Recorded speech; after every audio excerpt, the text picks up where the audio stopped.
What if I told you that the most powerful empire of antiquity was not shaken by wars, but by a single woman? Her name was Cleopatra. She was not only a queen, but also a brilliant strategist and diplomat. Her beauty and intelligence attracted the most powerful men of her time. Cleopatra knew how to play the game of power and forge alliances. Her decisions influenced the fate of an entire empire. In a world dominated by men, she left an indelible mark. Cleopatra, a legend that fascinates to this day. When we think of Cleopatra, we often associate her with luxury, beauty, and seduction. However, the image we have is a legend created by her enemies. Cleopatra was not a naive queen. She was one of the most intelligent rulers of her time, a strategic thinker. Rome underestimated her, and that would prove to be a fatal mistake. Cleopatra was highly educated. She spoke several languages and understood politics, economics, and diplomacy. In a male-dominated world, she ruled Egypt alone, not through violence, but through strategic control. Cleopatra knew something that Rome had long forgotten. Power arises not only from swords, but from loyalty and timing. As Rome sank into civil war, Cleopatra was politically isolated, exiled, and threatened. But she did something unexpected. She had herself secretly brought to Julius Caesar, not as a captive, but as an equal partner. What followed was not a love story, but a power alliance.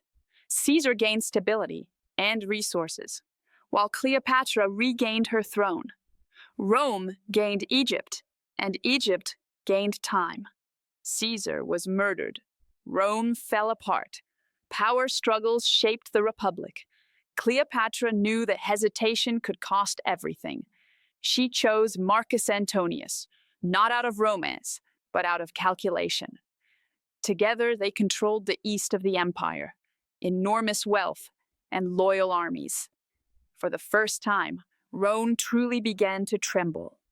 But Cleopatra made a crucial mistake. She underestimated Octavian. Octavian did not fight with swords. He fought with words. He told Rome that Cleopatra was a foreign seductress, a danger to the Roman order. And Rome believed him, not because it was true, but because it was convenient. The decision was made in the naval Battle of Actium. Cleopatra's fleet retreated, and Antony followed her. For Rome, the verdict was clear: betrayal. But the truth was more complex.